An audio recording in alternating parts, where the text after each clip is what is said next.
मोदी जी का इसमें रोजगार की बौछार हो जाएगी, महंगाई सस्ती हो जाएगी और देश तरक्की पे पहुंच जाएगा। अब ये क्या बताते हैं, कोई बात होती है अंतरिक्ष में वो विकास हो रहा है, वो ऊपर दिखाते हैं, लोग देख रहे हैं जी ऊपर बैठ के, और आगे धड़ाम गड्ढे में गिरते हैं। तो गड्ढा ही खुदा हुआ है। आज भी ठेकेदारी पे आ चुके हो पक्की नौकरी से, तुम्हारे ऊपर महंगाई का बोझ है, बेरोजगारी का बोझ है, जातिवाद का बोझ है, और वो अगर इतनी छींक भी मारे ना, देखा विदेशों में क्या डंका बज रहा है उस छींक का, वो वहां पर जर्मनी, फ्रांस, इंग्लैंड, वो अमेरिका इनकी तारीफ कर रहा है और हम भूखे मर रहे हैं। छोटी छोटी तो एडमिनिस्ट्रेशन तुम्हारी पब्लिक सुनती नहीं है, एडमिनिस्ट्रेशन सुन नहीं रहा है, भ्रष्टाचार आज चरम पे है, आज कोई भी इंस्टीट्यूशन ठीक से काम नहीं कर रहा है।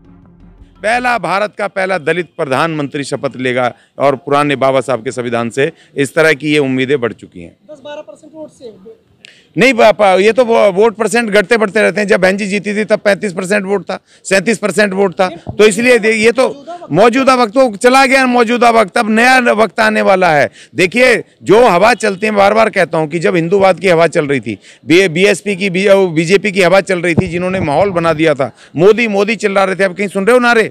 कहीं मोदी मोदी के नारे सुन रहे हैं? कहीं कोई नारे नहीं दिखा रहे। लोग अब त्रस्त हो चुके हैं, लॉ एंड ऑर्डर देश का खराब हो गया है, बेरोजगारी 70 साल के चरम पे है, महंगाई 70 साल के चरम पर है, रिकॉर्ड फेल कर दिए। भुखमरी ने पूरी दुनिया में अपमानित करा है कि दुनिया में भुखमरी में दूसरे नंबर पे आ गए हैं, है ना। इस तरह की जो घटनाएं हुई हैं, और देखिए लोगों को चिकित्सा व्यवस्था नहीं मिल रही है वहाँ, और महिलाओं के ऊपर अटैक हो रहे हैं, SC ST के पास रोज एट्रोसिटीज हो रही हैं।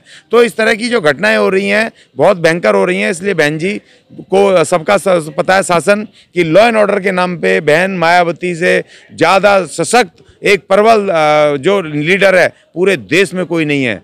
और इंदिरा गांधी के बाद अगर कोई लीडर आई है तो बहन मायावती आई है, उसके अलावा कोई लीडर नहीं है। बीजेपी है और बीजेपी की नाकामी से लड़ने के लिए सारे एंटी वोट तो एक तरफ जाने चाहिए ना, ऐसे में तो सपा बसपा इधर तो बढ़ गए फिर। नहीं, वो तो देखिए वो क्षेत्रीय दल है, उनके प्रतिद्वंदी है। नहीं, देखिए वो पहले से प्रतिद्वंदी। देखिए राजनीति में हमारा अपना पक्ष है, हमें देखिए, आपको इसको समीकरण को ऐसे समझिए आप, कांसीराम जी ने क्या लकीर खींची थी 1585 की, ठीक है जी। और हमारे उसमें 4 वर्ग हैं, एक तो जनरल है 15%, एक है 50%, वो है OBC समाज है जो अन्य पिछड़ा वर्ग है, और हम 22.5% जो हमें रिजर्वेशन मिला है, लेकिन हम एक्चुअल में हैं 35% SC ST का वर्ग हमारा वर्ग है। तो ये 3 जो लड़ाई है, तीनों की लड़ाई, एक्चुअल लड़ाई अब होनी है। उत्तर प्रदेश से पूरे देश का रास्ता प्रशस्त होगा, और ये लड़ाई जो होगी, जो पिछड़ा वर्ग है उसकी अपनी राजनीति है, अनुसूचित जातियों की बहुजन समाज पार्टी हमारी अपनी राजनीति है जिसके हम खुद लीडर हैं, और एक है स्वर्ण समाज की जो बीजेपी है, वो उनकी अपनी लड़ाई है।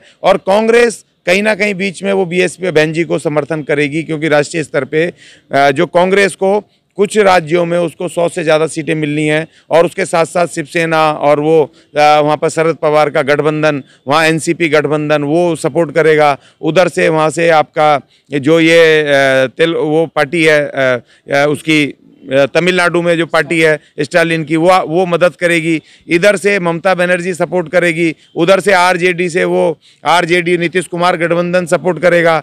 देखिए 272 से 280 सीटें इस नए गठबंधन को, जो गठबंधन एट ए टाइम पर होगा, उस गठबंधन को मिलेंगी। और पहली बार मेरी उम्मीद है कि इस देश में नया संसद बन रहा है, बड़े अच्छे मौके पर बन रहा है। 2024 में नए संसद में पुराने संविधान से, बाबा साहब के संविधान से बहन मायावती पहली दलित प्रधानमंत्री इस देश में शपथ लेगी। ये 2019 का अगर इतिहास में, जब वो 2019 के चुनाव साथ में लड़ी थी तो 15 सीटें आई थी। उस समय का माहौल दूसरा था। देखिए उस समय के राजनीतिक समीकरण दूसरे थे, और उस समय इसलिए समीकरण दूसरे थे क्योंकि इन्होंने एक लहर, जो हिंदूवाद की लहर जो चली थी, एंटी मुस्लिम जो इन्होंने जहर घोल रखा है, उसके अंदर जो बाइफरकेशन समाज में जो बिखराव हुआ था, उसके चलते तमाम चीज़ें हुई थी। तो इसीलिए जो, और दूसरी बात, जनता इस सरकार को दूसरा मौका देना चाहती थी, क्योंकि पहले उसमें जो इन्होंने नोटबंदी की, फलाने किए, ढिकड़े किए, जिससे जो अव्यवस्था फैली थी, लोगों को लग रहा था कि शायद जो नया जो पीरियड आएगा, ये जो सेकंड टर्म जो आएगा मोदी जी का, इसमें रोजगार की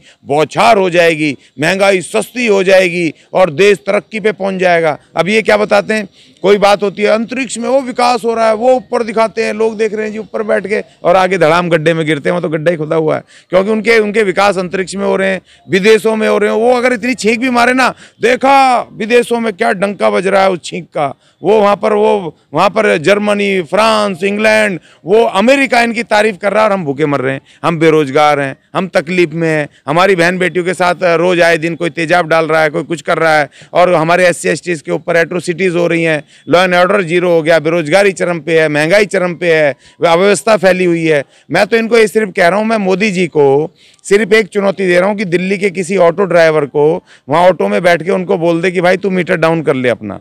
अगर अमेरिका तुम्हारी इतनी तारीफ कर रहा है तो उस अमेरिका के लोगों को यहाँ दिल्ली के ऑटो में बैठना चाहिए। वो ऑटो ड्राइवर किसी भी कीमत पे वो मीटर नहीं डाउन करेगा, क्योंकि वो कह रहा है कि भैया पेट्रोल के पैसे डबल हो गए, डीजल के, गैस के पैसे डबल हो गए, तो वो कह रहा है मैं जनता से वसूलूंगा, क्योंकि सरकार मेरी सुन नहीं रही है, सरकार मेरे मीटर के पैसे नहीं बढ़ा रही है किराए के, तो मैं जनता से वसूलूंगा, मीटर नहीं डाउन करूंगा। तो जितने, और आज मैं मोदी जी को चुनौती दे रहा हूं, भाई अंतरिक्ष में विकास बाद में करना, पहले आप जेब्रा क्रॉसिंग पे, दिल्ली की जेब्रा क्रॉसिंग पे खड़े होकर के, जो वहाँ पेडेस्ट्रियन खड़ा हो, पैदल खड़ा हो क्रॉस करने के लिए, किसी गाड़ी को रुकवा करके दिखा दो। और वहीं पे श्रीलंका छोटा सा देश है, मैं गया था, मुझे मौका मिला था, वहाँ पर मैं जब खड़ा हुआ, वहाँ पर जेब्रा क्रॉसिंग पे बड़ी बड़ी गाड़ियाँ बिना रेड लाइट के खड़ी हो गई कि पहले पैदल वाले को जाने देंगे, उसके बाद करें। तुम्हारी छोटी छोटी तो एडमिनिस्ट्रेशन, तुम्हारी पब्लिक सुनती नहीं है, एडमिनिस्ट्रेशन सुन नहीं रहा है, भ्रष्टाचार आज चरम पे है, आज कोई भी इंस्टीट्यूशन ठीक से काम नहीं कर रहा है, और आपको फिर कह रहे हो कि आप प्रधानमंत्री बनोगे, ये तो गलत बात है भाई। इसीलिए मेरी उम्मीद है बहन मायावती जी पहले दलित प्रधानमंत्री के रूप में नए संसद में शपथ लेंगी, और उत्तर प्रदेश में नया करिश्मा होना है, क्योंकि मैं भी वहीं जा कर के अभी से बैठ जाऊंगा, अपने लोगों में SC/ST के लोगों से कहेंगे आपने दुनिया को बनाया है, तुम्हें कुछ नहीं मिला, आज भी गटर में काम कर रहे हो, आज भी ठेकेदारी पे आ चुके हो पक्की नौकरी से, तुम्हारे ऊपर महंगाई का बोझ है,